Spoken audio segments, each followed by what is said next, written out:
Thursday marks 1 year since Colorado became the first state to allow recreational marijuana.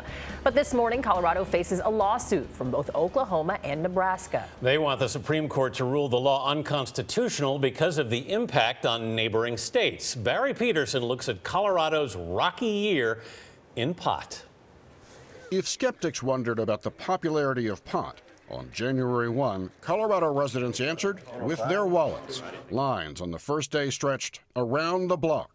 So we're sort of like explorers here. We're like Lewis and Clark. They didn't have. But Colorado's Governor John Hickenlooper, who opposed legalization, was still skeptical when we sat down with him in February. Are you comfortable with the way it's happened since and the way it's unfolding now? Sure. I think myself and almost every elected official in the state of Colorado, we didn't want to be the social laboratory, but our voters passed it by a large margin, 55-45, and we accept that this is going to be one of the great social experiments of the next 50 years. Colorado now has more than 800 outlets. Denver alone has more pot shops than Starbucks. John Hudak studies government policy at the Brookings Institution.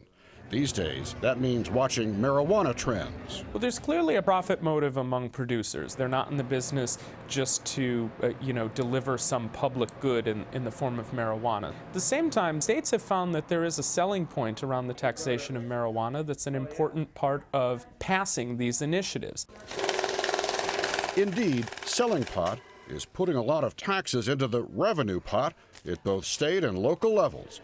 The state took in more than $43 million in the first 9 months. Local cities collected millions more. But high times have come with some low points, like how to regulate edibles, products like candy that are infused with marijuana. It allegedly led to the suicide of a visiting college student who overdosed and jumped to his death. Some things evolved as the year went on, like testing. At the outset, it was voluntary, which brought us to biologist Jennifer Murray. She founded Can Labs to examine pot samples.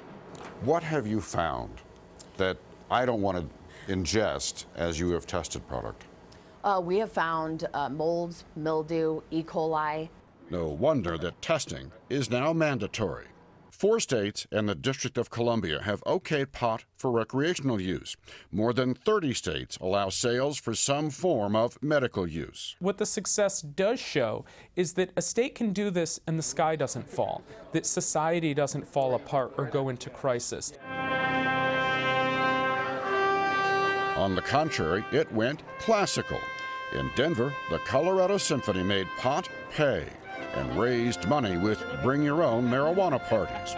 Proof to pot proponents that Colorado's first year showed that the days of reefer madness have given way to marijuana going mainstream. For CBS This Morning, Barry Peterson, Denver.